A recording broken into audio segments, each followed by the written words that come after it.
بسم اللہ الرحمن الرحیم۔ بسم اللہ الرحمن الرحیم۔ اب 24ویں پارے کے اہم نکات پیش کیے جا رہے ہیں۔ کیا خدا اپنے بندوں کو کافی نہیں، اور یہ تم کو ان لوگوں سے جو اس کے سوا ہیں یعنی غیر خدا سے ڈراتے ہیں، اور جس کو خدا گمراہ کرے اسے کوئی ہدایت دینے والا نہیں، اور جس کو خدا ہدایت دے اس کو کوئی گمراہ کرنے والا نہیں۔ کیا خدا غالب اور بدلہ لینے والا نہیں ہے؟ ہم نے تم پر کتاب لوگوں کی ہدایت کے لیے سچائی کے ساتھ نازل کی ہے، تو جو شخص ہدایت پاتا ہے تو اپنے بھلے کے لیے، اور جو گمراہ ہوتا ہے گمراہی سے تو اپنا ہی نقصان کرتا ہے، اور اے پیغمبر صلی اللہ علیہ وسلم تم ان کے ذمہ دار نہیں ہو۔ خدا لوگوں کے مرنے کے وقت ان کی روحیں قبض کر لیتا ہے، اور جو مرے نہیں ان کی روحیں سوتے میں قبض کر لیتا ہے۔ پھر جن پر موت کا حکم کر چکتا ہے ان کو روک رکھتا ہے، اور باقی روحوں کو ایک وقت مقرر تک کے لیے چھوڑ دیتا ہے۔ جو لوگ فکر کرتے ہیں ان کے لیے اس میں نشانیاں ہیں۔ کہہ دو کہ سفارش تو سب خدا ہی کے اختیار میں ہے، اسی کے لیے آسمانوں اور زمین کی بادشاہت ہے، پھر تم اس کی طرف لوٹ کر جاؤ گے۔ اور اگر ظالموں کے پاس وہ سب مال و متاع ہو جو زمین میں ہے، اور اس کے ساتھ اسی قدر اور ہو، تو قیامت کے روز برے عذاب سے مخلصی پانے کے بدلے میں دے دیں، اور ان پر خدا کی طرف سے وہ امر ظاہر ہو جائے گا جس کا ان کو خیال بھی نہ تھا۔ اے پیغمبر صلی اللہ علیہ وسلم میری طرف سے لوگوں کو کہہ دو کہ میرے بندو جنہوں نے اپنی جانوں پر زیادتی کی ہے، خدا کی رحمت سے نا امید نہ ہونا۔ خدا تو سب گناہوں کو بخش دیتا ہے، اور وہ تو بخشنے والا مہربان ہے۔ اور اس سے پہلے کہ تم پر عذاب آ واقع ہو، اپنے پروردگار کی طرف رجوع کرو اور اس کے فرمان بردار ہو جاؤ، پھر تم کو مدد نہیں ملے گی، بلکہ خدا ہی کی عبادت کرو اور شکر گزاروں میں ہو۔ اور انہوں نے خدا کی قدر شناسی جیسی کرنی چاہی تھی نہیں کی، اور قیامت کے دن تمام زمین میں اس کی مٹھی میں ہوں گی، اور آسمان اس کے دائیں ہاتھ میں لیٹے ہوں گے، اور وہ ان لوگوں کے شرک سے پاک اور عالی شان ہے۔ اور زمین قیامت کے دن اپنے پروردگار کے نور سے جگمگا اٹھے گی، اور اعمال کی کتاب کھول کر رکھ دی جائے گی، اور پیغمبر صلی اللہ علیہ وسلم اور گواہ حاضر کیے جائیں گے، اور ان میں انصاف کے ساتھ فیصلہ کیا جائے گا اور بے انصافی نہیں کی جائے گی۔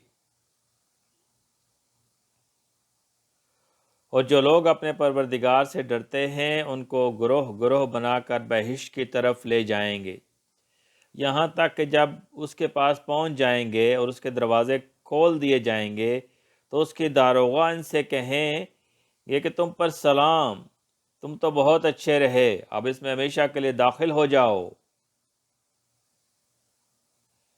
جو گناہ بخشنے والا اور توبہ قبول کرنے والا ہے، اور سخت عذاب دینے والا اور صاحب کرم ہے، اس کے سوا کوئی معبود نہیں، اسی کی طرف پھر کر جانا ہے۔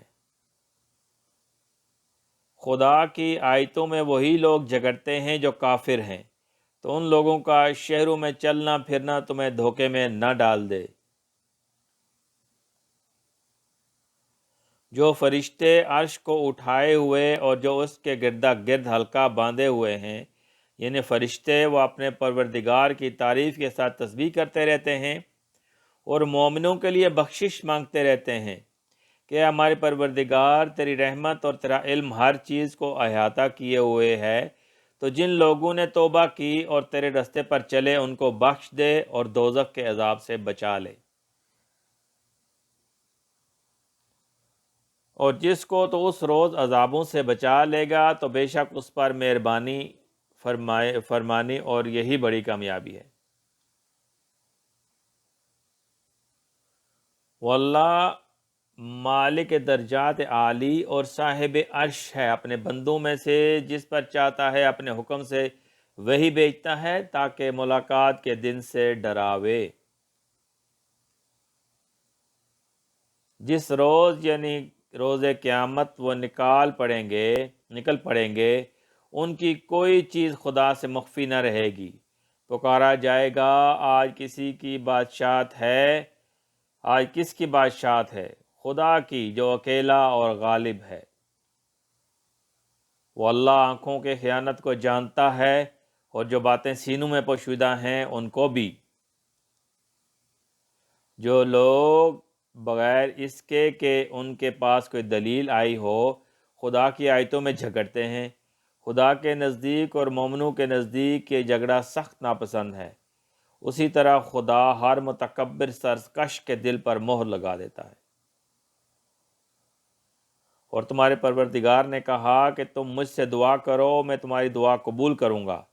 جو لوگ میری عبادت سے اذراہ تکبر کتراتے ہیں عنقریب جہنم میں ذلیل ہو کر داخل ہو جائیں گے،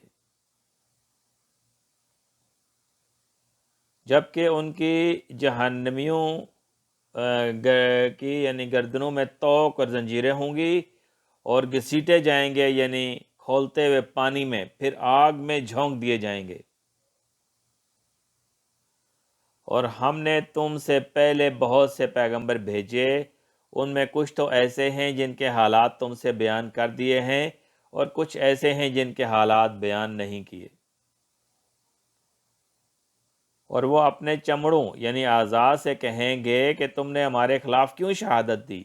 وہ کہیں گے کہ جس خدا نے سب چیزوں کو نطق بخشی، اسی نے ہم کو بھی گویائی دی، اور اس نے تم کو پہلی بار پیدا کیا تھا اور اسی کی طرف تم کو لوٹ کر جانا ہے۔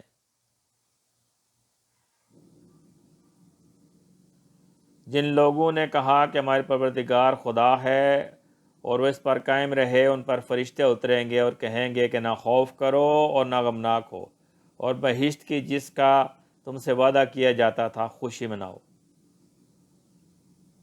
اور اس شخص سے بات کا اچھا کون ہو سکتا ہے جو خدا کی طرف بلائے اور عمل نیک کرے اور کہے کہ میں مسلمان ہوں۔ اور بھلائی اور برائی برابر نہیں ہو سکتی، تو سخت کلامی کا ایسے طریق سے جواب دو جو بہت اچھا ہو۔ ایسا کرنے سے تم دیکھو گے کہ جس میں اور تم میں دشمنی تھی، گویا وہ تمہارا گرمجوش دوست ہے۔ اور اگر تمہیں شیطان کی جانب سے کوئی وسوسہ پیدا ہو تو خدا کی پناہ مانگ لیا کرو، بے شک وہ سنتا جانتا ہے۔ اس قرآن پر جھوٹ کا دخل نہ آگے سے ہو سکتا ہے نہ پیچھے سے، اور دانا اور خوبیوں والا خدا کی اتاری ہوئی ہے۔ کہہ دو کہ جو ایمان لائے ہیں ان کے لیے یہ ہدایت اور شفا ہے، اور جو ایمان نہیں لائے ان کے کانوں میں گرانی یعنی بہرا پن ہے۔ جو نیک کام کرے گا تو اپنے لیے، اور جو برے کام کرے گا تو ان کا ضرر اسی کو ہوگا، اور تمہارا پروردگار بندوں پر ظلم کرنے والا نہیں۔ اگر یہ لوگ سرکشی کریں تو خدا کو بھی ان کی پرواہ نہیں۔ جو فرشتے تمہارے پروردگار کے پاس ہیں وہ رات دن اس کی تسبیح کرتے رہتے ہیں اور کبھی تھکتے ہی نہیں۔ یہاں چونکہ آیت سجدہ کا ترجمہ بیان کیا گیا، اس لیے سب لوگوں پر جو سن رہے ہیں سجدہ واجب ہے۔ صدق اللہ العظیم۔